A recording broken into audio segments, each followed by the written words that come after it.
Salut à tous, je m'appelle Nina Burgi, j'ai 24 ans et je suis en école d'ingénieur à l'ICAM à Lille. L'année dernière, grâce à cette école, j'ai pu partir 4 mois à l'étranger. J'avais décidé de vivre l'engagement. Je me suis retrouvée en Égypte, dans une paroisse qui accueillait les réfugiés de la guerre du Soudan.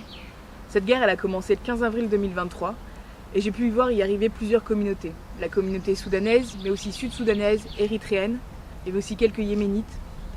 Dans la paroisse spécifiquement, c'était la communauté érythréenne. Donc pendant tout l'été, j'ai donné des cours d'ordinateur pour les adolescents et ensuite je faisais des animations pour les plus petits, du style olympiade, jeux artistiques, etc. Depuis notre retour en Europe avec des potes rencontrés en Égypte, on voit le conflit qui continue, le conflit au Soudan, et les gens toujours plus nombreux qui arrivent en Égypte. Et la seule solution qu'on a trouvée pour essayer de les aider depuis l'Europe, c'est de faire une levée de fonds. La vidéo qui suit, elle accompagne cette levée de fonds pour essayer d'expliquer au mieux les enjeux un peu de la guerre, mais surtout à quoi l'argent il va être utilisé et à quel point il est nécessaire sur place. Parce que là-bas, les personnes qui arrivent, elles viennent de passer 5 jours dans le désert, elles ont des carences de nourriture, elles sont affaiblies.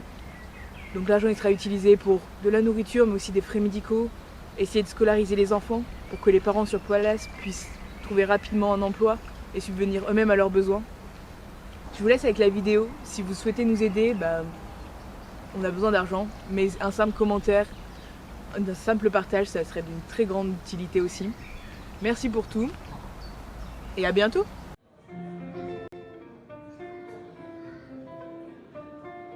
Voici le Soudan, 45 millions d'habitants et ses voisins, la Libye, l'Égypte, l'Érythrée, l'Éthiopie, la Centrafrique, le Tchad et le Soudan du Sud, qui a pris son indépendance en 2011. 1989, Omar el-Béchir s'empare du pouvoir, 30 années de dictature islamiste. 2019, bref espoir démocratique à Khartoum, avec le renversement d'el-Béchir et une entente entre civils et militaires, ces derniers étant dirigés par le général Abdel Fattah al-Burhan. Sauf qu'à l'automne 2021, les militaires ont mis sous les verrous les civils, plaçant leurs hommes à tous les niveaux.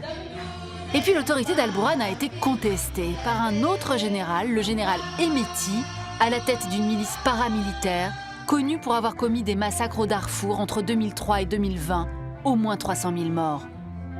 15 avril 2023, la rivalité entre les deux généraux tourne à l'affrontement. D'abord localisés à Khartoum, les combats vont s'étendre au reste du pays. Très vite, la milice d'Hemeti prend le contrôle de larges pans du territoire. Depuis, la guerre s'est enlisée, les deux camps divisant le pays en enrôlant des civils sur des bases ethniques.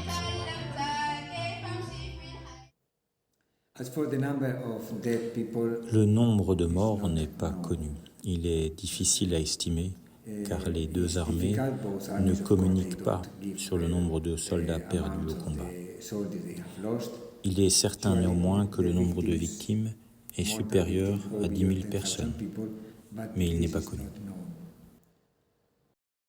Les besoins humanitaires au Soudan atteignent des niveaux records. 25 millions de personnes, soit une personne sur deux au Soudan, auront besoin d'une aide humanitaire en 2024. Parmi ces 25 millions de personnes, 14 millions, soit plus de la moitié, sont des enfants. Les enfants, particulièrement touchés par ce conflit, ils sont 20 millions à être privés d'éducation depuis le début de la guerre. Leur situation les rend plus vulnérables à la vente, aux abus sexuels, à l'exploitation, à l'enlèvement ou encore au recrutement par des groupes armés. Les femmes sont également des proies faciles dans ce climat de violence et les violences sexuelles ont explosé. La situation sanitaire, quant à elle, s'aggrave. Plus de 18 millions de Soudanais sont confrontés à l'insécurité alimentaire. Les combats ont causé des dommages considérables aux infrastructures essentielles, notamment l'eau et les soins de santé, avec des interruptions fréquentes de l'électricité et des services de télécommunication. On estime que 80% des établissements de santé soudanais ont cessé de fonctionner. Les services bancaires et financiers sont également effondrés et le pillage est généralisé. Plus de 8 millions de personnes ont été déplacées à cause de cette guerre. Ce nombre fait du conflit au Soudan le conflit avec le plus de personnes déplacées au monde. Supérieur même au flux de réfugiés produits par la guerre en Syrie et en Ukraine. Les pays accueillant le plus de réfugiés sont respectivement le Soudan du Sud, le Tchad, l'Égypte, l'Éthiopie et la République centrafricaine. Entre le 15 avril 2023 et le 15 avril 2024, plus de 500 000 Soudanais ont fui vers l'Égypte. Parmi eux, 39% des nouveaux arrivants sont des mineurs et 53% sont des femmes. De nombreuses femmes arrivent seules, avec des enfants en bas âge. C'est le cas d'Ajok. Je m'appelle Ajok Makoy. J'ai 35 ans et j'ai 4 enfants. J'ai fui le Soudan à cause de la guerre. Je suis arrivé en Égypte le 9 janvier 2024. Mon mari a été tué au Soudan. Arrivé ici, nous étions dans un logement, mais on nous a renvoyés. C'est pourquoi on est venu ici. Vous voyez comment notre vie est triste. Les enfants sont malades. Il n'y a pas de travail. Mais je rends grâce à Dieu car je suis venu voir notre condition de vie.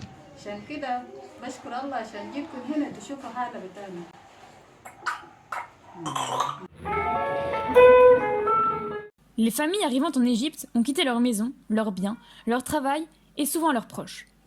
Leurs besoins sont multiples, mais les conditions d'accueil sont très précaires. Ici, les familles, souvent composées de 7 à 10 membres, vivent entassées dans de petits appartements. Elles cohabitent en général avec d'autres familles ayant elles-mêmes fui la guerre et luttent pour trouver de quoi se nourrir. De nombreux Soudanais ayant quitté leur pays sont malades ou âgés. D'autres sont marqués par les traumatismes de la guerre et de leur fuite. Ils ont besoin de soins et de médicaments appropriés, qu'il leur est souvent impossible d'obtenir par manque d'argent. Ce conflit a également eu des retombées inattendues.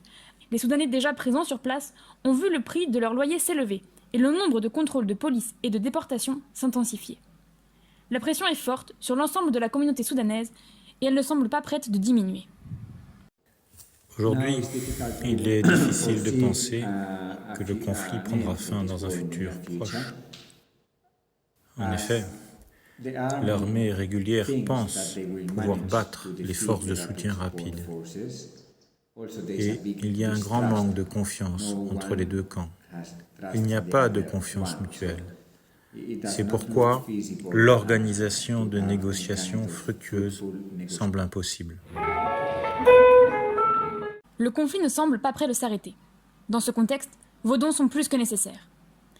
Ils permettront de financer des packs de nourriture, participer à la prise en charge des frais médicaux des familles, payer une partie des frais de scolarité des enfants soudanais, soutenir les familles dans des situations d'urgence.